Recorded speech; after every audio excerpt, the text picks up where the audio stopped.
Hey everybody, this is day 28 of the Chronological Bible reading plan, and I'll be reading Genesis chapters 46 and 47. So Israel set out with all that he had and came to Beersheba and offered sacrifices to the God of his father Isaac. And God spoke to Israel in visions of the night and said, "Jacob, Jacob." And he said, "Here I am." And he said, "I am God, the God of your father. Do not be afraid to go down to Egypt, for I will make you a great nation there. I will go down with you to Egypt, and I will also surely bring you up again, and Joseph will close your eyes." Then Jacob arose from Beersheba, and the sons of Israel carried their father Jacob and their little ones and their wives in the wagons which Pharaoh had sent to carry him. And they took their livestock and their property, which they had acquired in the land of Canaan, and came to Egypt, Jacob and all his descendants with him, his sons and his grandsons with him, his daughters and his granddaughters, and all his descendants he brought with him to Egypt.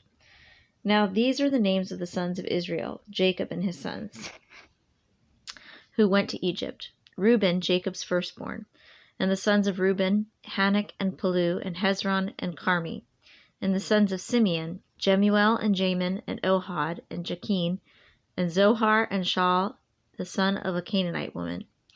And the sons of Levi, Gershon, Kohath, and Merari.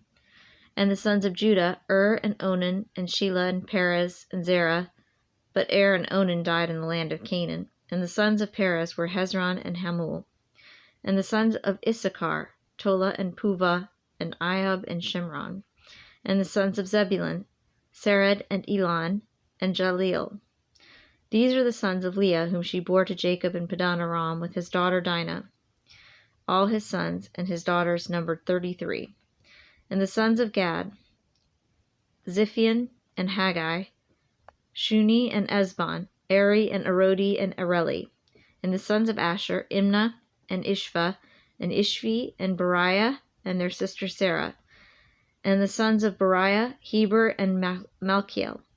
These are the sons of Zilpah, whom Laban gave to his daughter Leah, and she bore to Jacob these 16 persons. The sons of Jacob's wife Rachel, Joseph, and Benjamin. Now to Joseph in the land of Egypt were born Manasseh and Ephraim, whom Asenath, the daughter of Potipharah, priest of On, bore to him. And the sons of Benjamin, Bela and Becher and Ashbel, Gera and Naaman, Ehi and Rosh, Mupim and Hupim and Ard. These are the sons of Rachel who were born to Jacob. There were 14 persons in all. And the sons of Dan, Hushim. And the sons of Naphtali, Jaziel and Guni and Jezer and Shillem.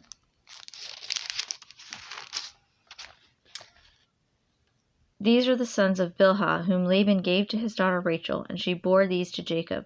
There were 7 persons in all. All the persons belonging to Jacob who came to Egypt, his direct descendants, not including the wives of Jacob's sons, were 66 persons in all. And the sons of Joseph who were born to him in Egypt were 2. All the persons of the house of Jacob who came to Egypt were 70. Now he sent Judah before him to Joseph to point out the way before him to Goshen, and they came into the land of Goshen. And Joseph prepared his chariot and went up to Goshen to meet his father Israel. As soon as he appeared before him, he fell on his neck and wept on his neck a long time. Then Israel said to Joseph, "Now let me die, since I have seen your face, that you are still alive." And Joseph said to his brothers and to his father's household, "I will go up and tell Pharaoh, and will say to him, My brothers and my father's household, who were in the land of Canaan, have come to me. And the men are shepherds, for they have been keepers of livestock, and they have brought their flocks and their herds and all that they have. And it shall come about, when Pharaoh calls you and says, What is your occupation? That you will say, Your servants have been keepers of livestock from our youth, even until now, both we and our fathers, that you may live in the land of Goshen. For every shepherd is loathsome to the Egyptians." Then Joseph went in and told Pharaoh, and said, My father and my brothers and their flocks and their herds, and all that they have come out of the land of Canaan, and behold, they are in the land of Goshen. And he took 5 men from among his brothers, and presented them to Pharaoh. Then Pharaoh said to his brothers, What is your occupation? So they said to Pharaoh, Your servants are shepherds, both we and our fathers. And they said to Pharaoh, We have come to sojourn in the land, for there is no pasture for your servants' flocks, for the famine is severe in the land of Canaan. Now therefore please let your servants live in the land of Goshen. Then Pharaoh said to Joseph, Your father and your brothers have come to you. The land of Egypt is at your disposal. Settle your father and your brothers in the best of the land. Let them live in the land of Goshen, and if you know any capable men among them, then put them in charge of my livestock." Then Joseph brought his father Jacob and presented him to Pharaoh, and Jacob blessed Pharaoh, and Pharaoh said to Jacob, "How many years have you lived?" So Jacob said to Pharaoh, "The years of my sojourning are 130. Few and unpleasant have been the years of my life, nor have they attained the years that my fathers lived during the days of their sojourning." And Jacob blessed Pharaoh, and went out from his presence.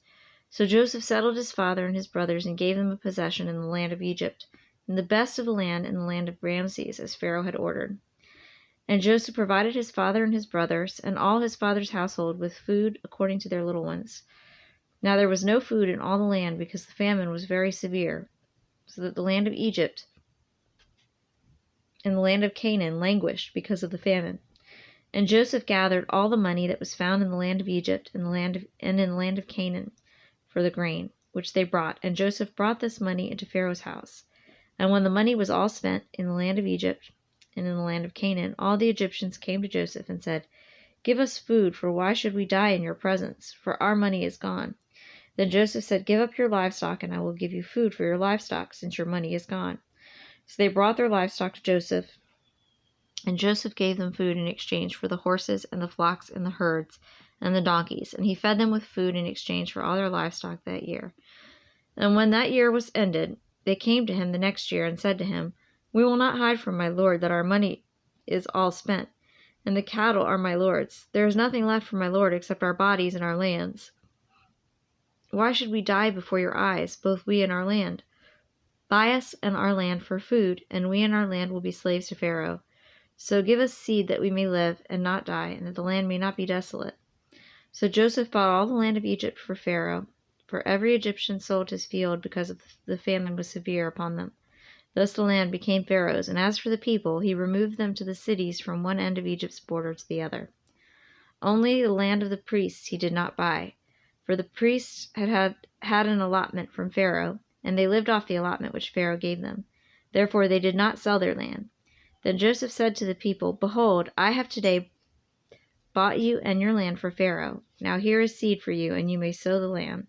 And at the harvest you shall give a fifth to Pharaoh, and 4/5 shall be your own for seed of the field, and for your food, and for those of your households, and as food for your little ones."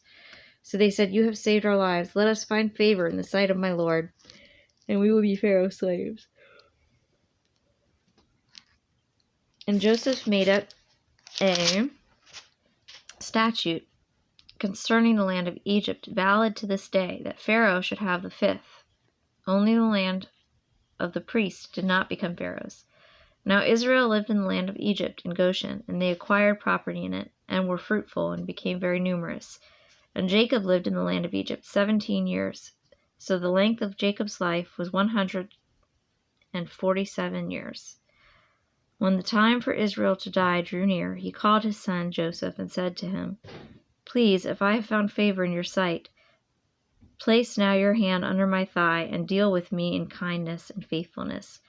Please do not bury me in Egypt, but when I lie down with my fathers, you shall carry me out of Egypt and bury me in their burial place." And he said, "I will do as you have said." And he said, "Swear to me." So he swore to him. Then Israel bowed in worship at the head of the bed.